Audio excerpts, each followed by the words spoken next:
Bismillahirrahmanirrahim. Allah's name I begin with the most compassionate and merciful. Rabbi shrah li sadri wa yassir li amri wahlul uqdatam min lisani yafqahu qawli. Allahumma salli ala Muhammad wa ala ali Muhammad kama sallaita ala Ibrahim wa ala ali Ibrahim innaka Hamidum Majid. Allahumma barik ala Muhammad wa ala ali Muhammad kama barakta ala Ibrahim wa ala ali Ibrahim innaka Hamidum Majid. The weather is very cool, and I'm sitting in the sunshine and enjoying the weather very much. And in this cool weather, I'll deliver the lecture and make you understand everything in a cool way. So, what I want to discuss with you, I want to discuss with you guys Anglo-Norman period. Anglo-Norman period. And inshallah, God willing, I will tell you all the things about this period, and you will not need to go anywhere else except this channel or this video. So let's start. I will start so many things with you. So first of all, I want to tell you about the topic of this discussion. In this discussion, I'll tell you about the background of Anglo-Norman period, Anglo-Norman conquest, the changes in the literature of Anglo-Norman period, and the changes in English language during this period, and some of the very famous people who produced literature in this period, I'll discuss with you in this video. So you must be stay tuned from the start till end, so that you may have a complete overview of the whole period, of this whole period. So let's start. First of all, the background of this period, that is Anglo-Norman period, and this period starts in 1066, and this period ends in 1485, and with the battle of Bosworth. First of all, I'm gonna tell you about the background of Anglo-Norman period. On the northern coast of France, directly across from England, and there was a district 75 miles away from the channel known as Normandy. There was ruling a king, and the name of the king was William, and after that he was given the title of the Conqueror. William the Conqueror was there, ruling over there, and he was Norman king. And here in England, who was there? There was Edward the Confessor, who was ruling, and he died in 1066, 6th January, I think 6th January, or in 1066, you must remember 1066, he died. And William the Conqueror attacked and conquered and started ruling over here. So this was the background, but I will give you the complete detail. With this conquest, when the area of England, the island of England was conquered, there the Normans brought many changes to England. They brought changes in English literature, they brought changes in political values or system, and they brought changes in language of the people. When in 1066, Edward the Confessor died, childless. He was having no child, and England was again faced with the choice of successor, with the choice of king.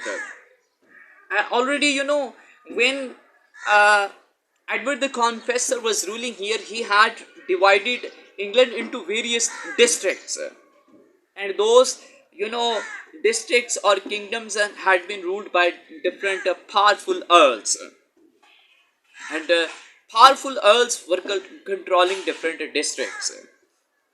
And the most influential, or you can say the more powerful district was West Saxon earldom.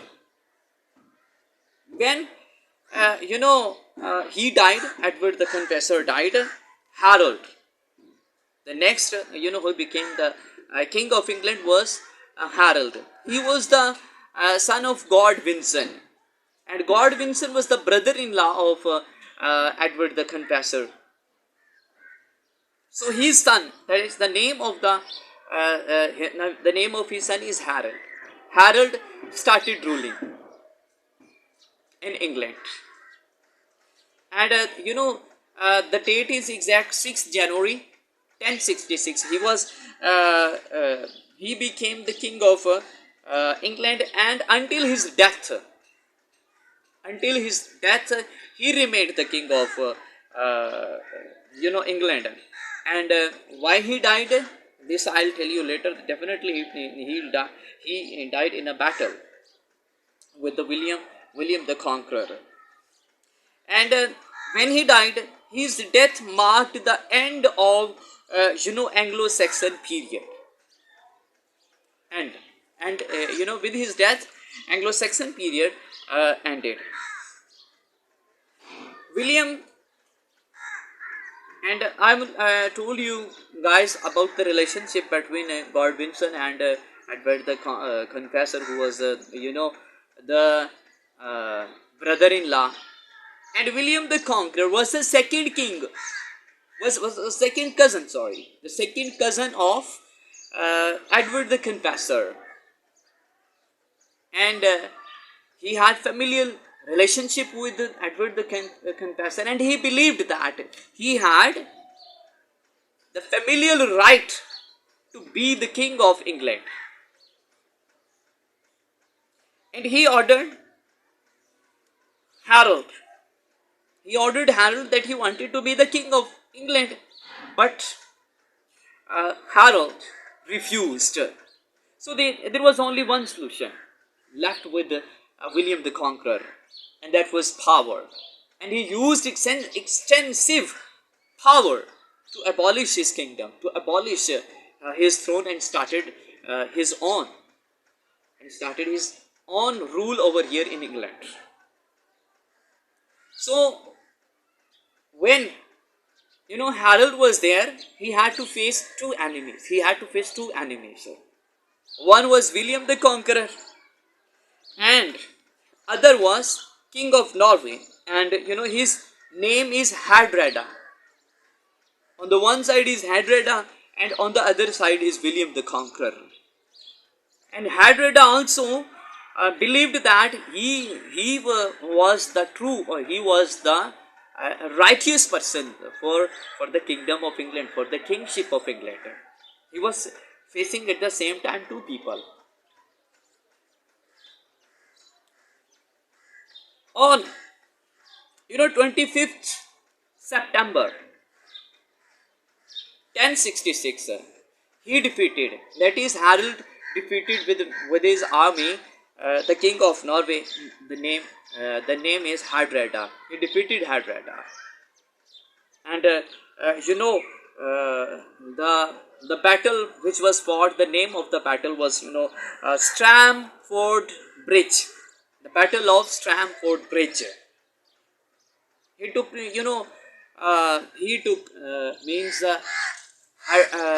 Harold took 4 days to reach over there, where he was in the north of England, and William the Conqueror was in south of the England, and he was in the north of was sitting over there in the north of England.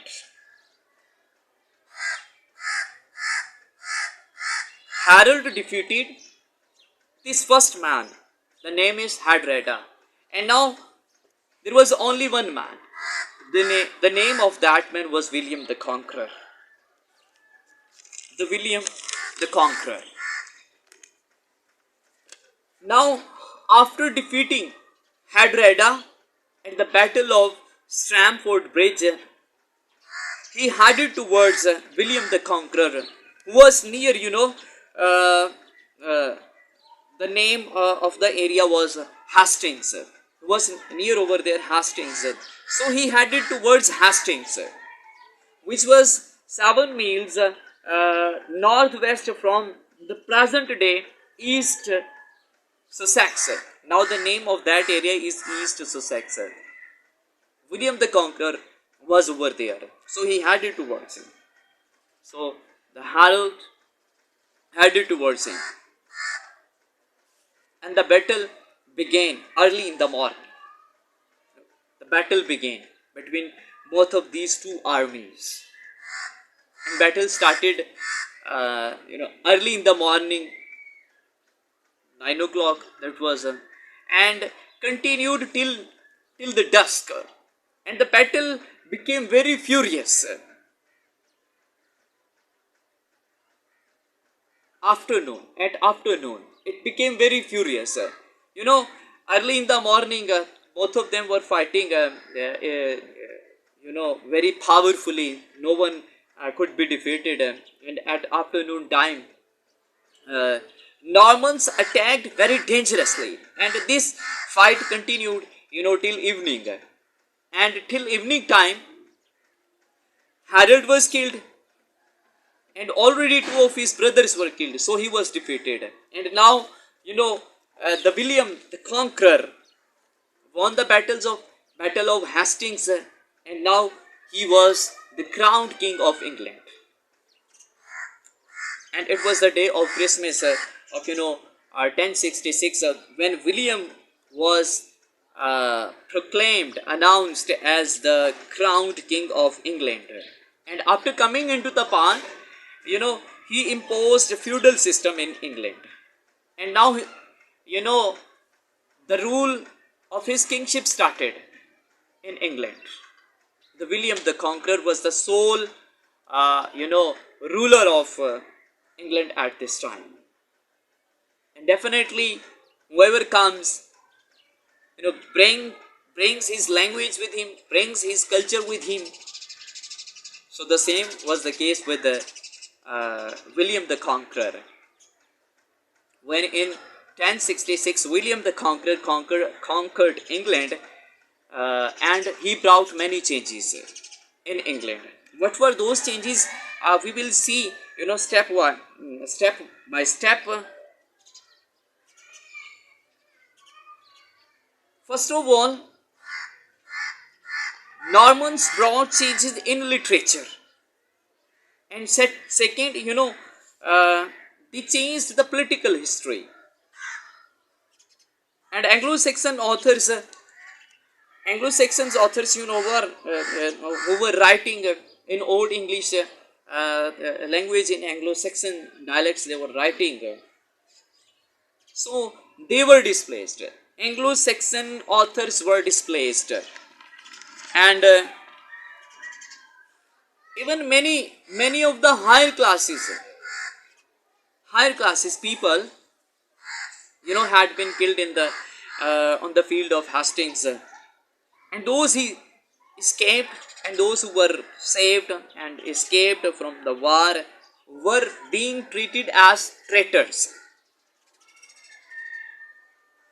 And one of the more changes which the Normans brought with them, northern prelates, are priests, or the priests of high rank, were given different, prominent positions in church. They were given high rank in the churches. Now we have to discuss their language. Definitely we have to discuss the English literature, so first of all we must have to discuss their language. When Normans brought many things over here in England, they brought their language. And what was the language that was being spoken by them? They were speaking French. They brought French language with them. And in this area, there is England, on the island of England, the people were speaking English. That is, I have already told you about how the English language was, came into existence. So these people were speaking English, and those people, Normans, brought French with them. And even these people were living in England were not ready to change their language, and the French became the language of offices. Definitely, they were in power, and whosoever comes into power gives his own language to the people. So, same was the case with the rulers of England that were Normans. And Normans tried to impose their language, but they could not be successful to much extent, but they tried. They tried their best. At that time, the French was the language of the churches. The French was the language of the courts, the language of the parliaments. You can see it was the official language. And the second was the language that was, and it was also the language. It has become the language of the higher class as well. Higher class was getting benefits from the government. So even they were ready to accept their language, that is French. But the lower class people were not ready to take their language. So the struggle of both these languages was going on, and at the end, the English was the winning language. French could not be imposed to its full extent.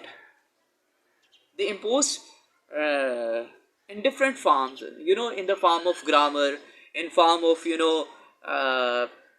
giving so many words of French language to English. It brought a change, there is no doubt about it. But they could not impose their language to full extent in England. And it was the language of the lower class. So the struggle between both of these two languages was going on. And when we talk about literature, Normans introduce a foreign type of literature in England. And I've already told you that the French language was being used in churches, and it was the language of the parliament, it was the language of the courts. So this was another thing, but French could not become the literary language. It could not become the language of literature. After the Norman conquest, literature, being started, written according to the taste of ruling class, that was Normans. But even this could not produce a strong impact. Even in spite of all this, the people started writing according to the taste of the rulers. But even that could not make the French language as the language of all the people over there. All the people.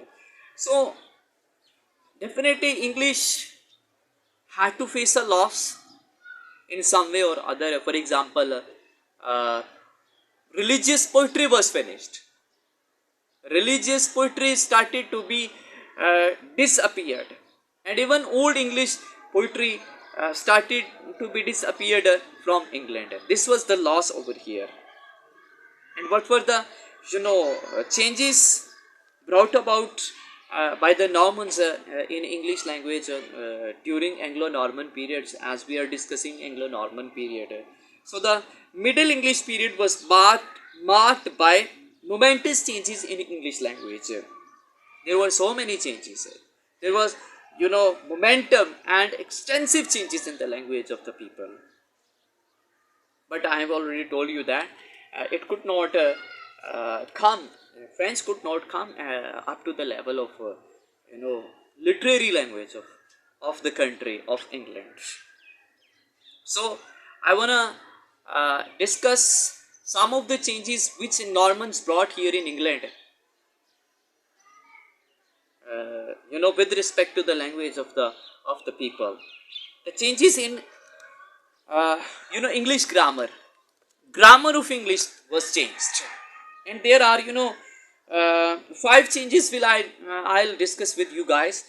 There were five changes. Number one, decay of inflectional endings. Decay of inflectional endings.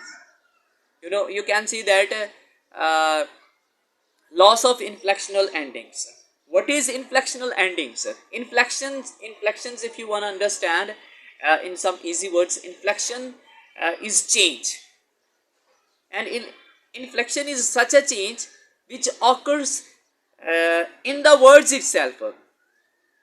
It is it is not concerned with the changing the position of the words. No, it is concerned, inflectional change is concerned with the change in the word itself.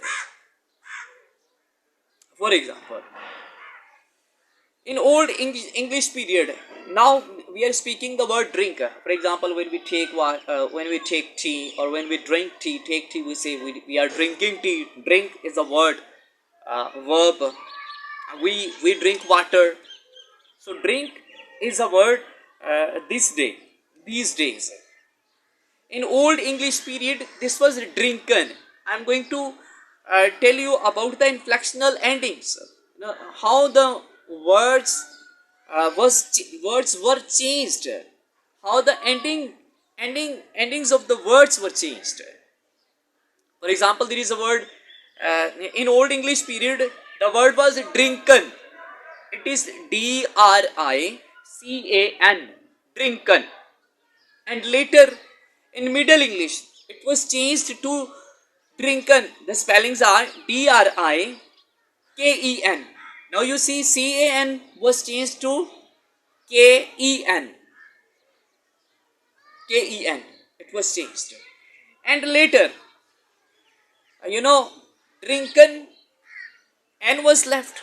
The ending N was left, and it became drink, DRINKE. And later, and finally, even the E was left. E itself was left, and the word remained as drink, DRINK, drink. So these were the inflectional changes in the endings of the word. In this way, the words were changed. And if we, the second change in the language was the change of the noun,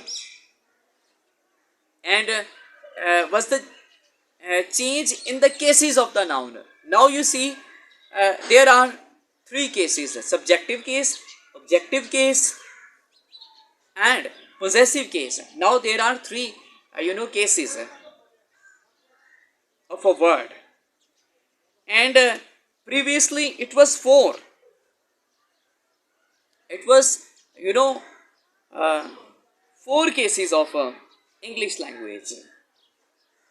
And now we talk about about the verbs, verbs, verbs. Action words are called as verbs. So what were the changes about verbs? All the strong verbs became weak in Anglo-Norman period. And what are the weak verbs? Weak verbs have a regular pattern. They have a regular pattern. For example, the word is call, CALL, call. The second form is called, and the third is called. This is these are the weak verbs, and these are the forms of the weak verbs. And on the other hand, when you say go, went, gone, the forms are totally different from one another. So these are strong verbs. So many weak verbs were changed into so many strong verbs were changed into weak verbs. This was the third change in the language, in the English language. And number 4 was the loss of grammatical gender. For example, previously there were 3 genders in English language: masculine gender, feminine gender, and neuter gender. But after they were limited to 2: feminine and masculine. And even it does not concern with any biological system. Feminine, these are biological feminine. It's not so. If it's masculine, they are biologically feminine. It is not so. This is just for the sake of recognition. This is their features. How you can differentiate between them.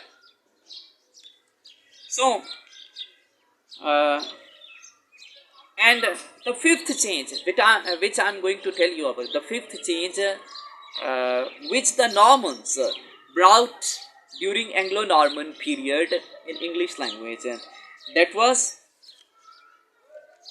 so many words, thousands of words have been introduced from French language into English. And according to some sources, even 45% words of French introduced into English language.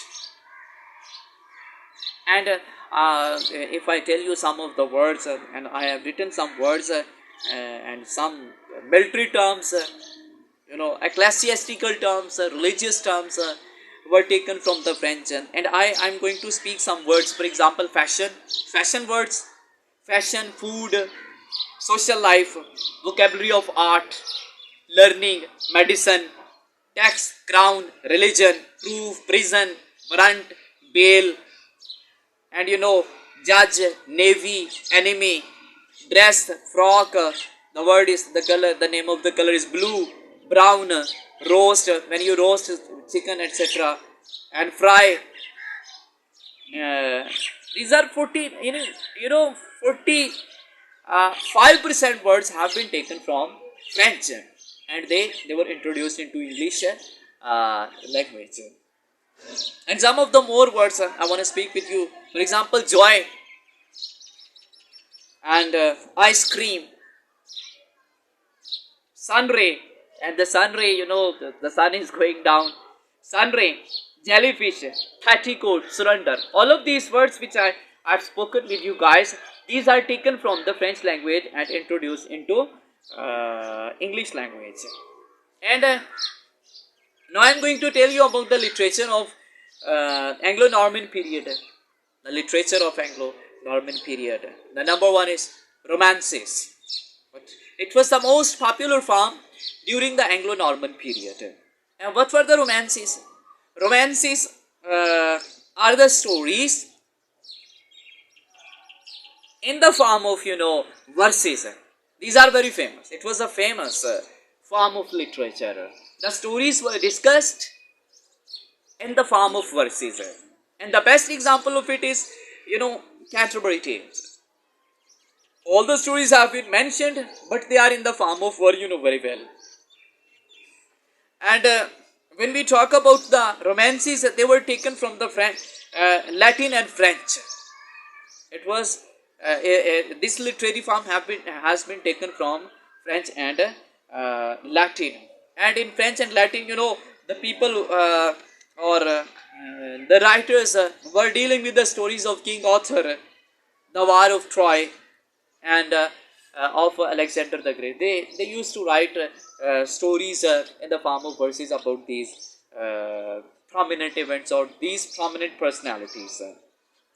And Anglo-Norman period is also known as Dark Ages, because no prominent literature could be produced during this long period. Some people, if there are some people, this is another thing. For example, Chaucer, William Langland is there, but no immense work, literary work could be produced during this period. This is also known as Dark Ages. So nothing can be produced, which can be very attractive and lifelong. First was romances, and the second, which was being written during this day, was miracle plays, and this was very popular form, and the stories have been taken from Bible. Bible stories have been taken into the plays. These were known as miracle plays. And the fall of Adam, the fall of man, Satan, and God, the character of Christ, and the fall of man from paradise, and these sort of stories have been taken into the into the plays of this kind. These are known as miracle plays. And number third is morality plays. And what were the morality plays? This was the form of drama which struggles between vice and goodness. Good things are bad things, good characters and bad characters. In good and vice, it was a fight between good and vice. When some of the characters, being the performance of honest people, and some of the characters were given the role to perform for the sake of vice. They were considered as wise, wicked men. Some of the people were honest, and some of the characters were dishonest. So this sort of drama in which there is struggle is shown between good and evil, bad and good. So this sort of drama is known as morality plays, and this was the third very popular form of the play. And if we talk about the moral plays, so allegory is the hallmark of moral plays. And what is allegory? Allegory is the story, or you can say poem or a picture that had got with it the hidden meanings. It can be hidden meanings, moral hidden meanings or political hidden meanings. This is known as allegory. So this was the hallmark.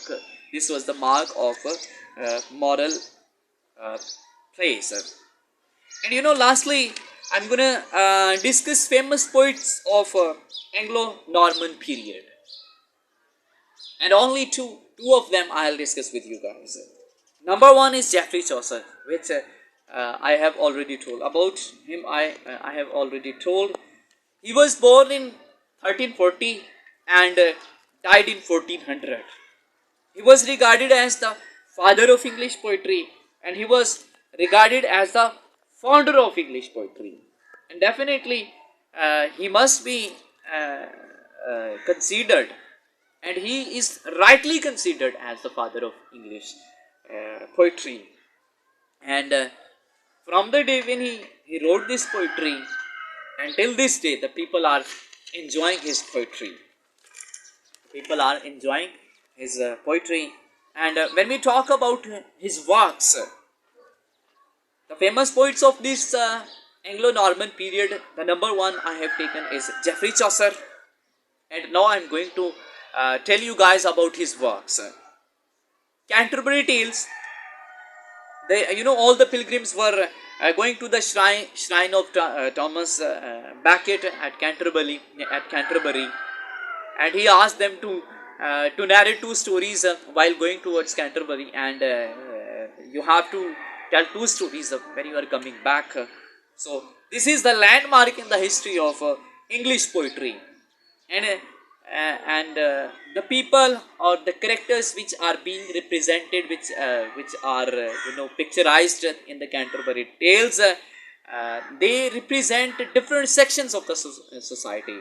And if you want to know about the whole English history, about the norms of the people, about the customs of the people during 14th century, you can read prologue to the Canterbury Tale. You will come to know all the things which were going over there in England during that time. So Geoffrey Chaucer was the first man who had splendid work with him. And we can divide. We can divide uh, Geoffrey Chaucer periods into three stages. The first period.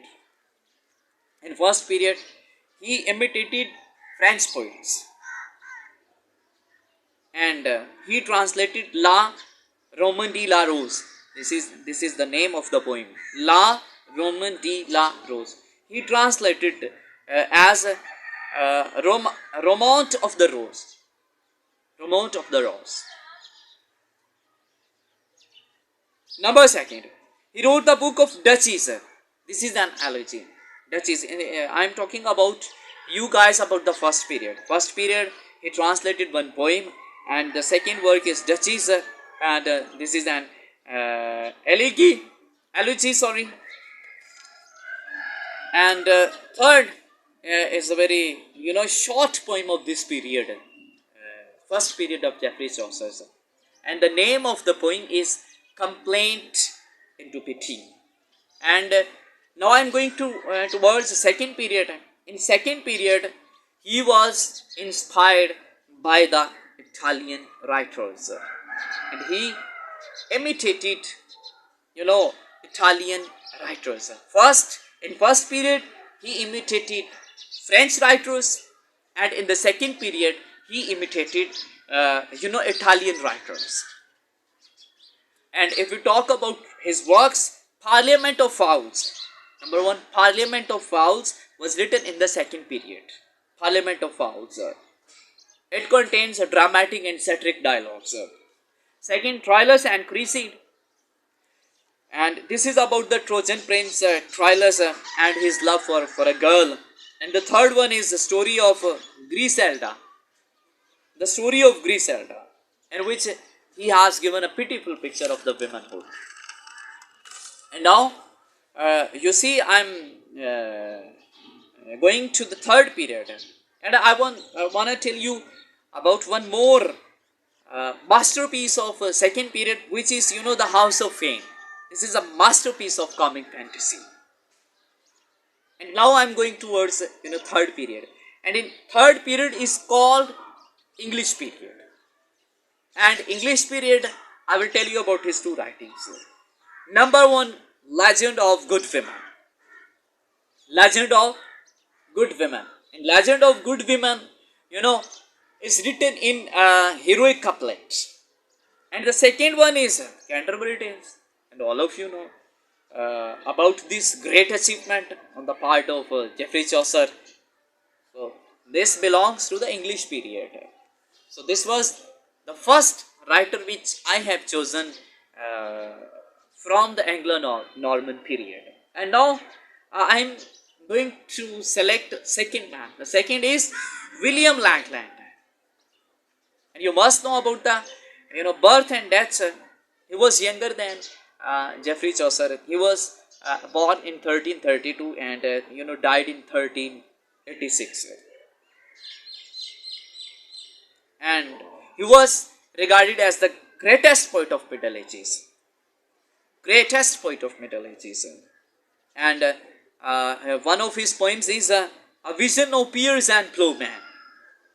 A Vision of Piers and Plowman.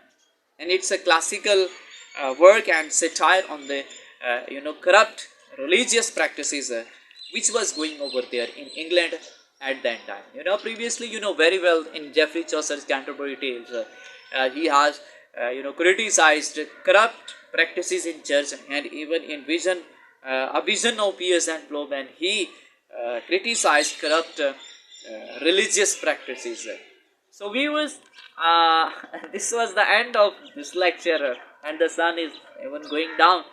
I'm also going down. So this was the full and complete overview of this Anglo-Norman period. And you must give me your feedback and what the things I had must done which I could not do. You can tell me in the comments section, and inshallah very soon I will be coming with a new video. on English literature, on history of English literature. So you must be stay tuned with me so that we can prepare the PPSC exams or the competition of exams of English language of different fields in Pakistan and India. Thanks for watching. Allah Hafiz.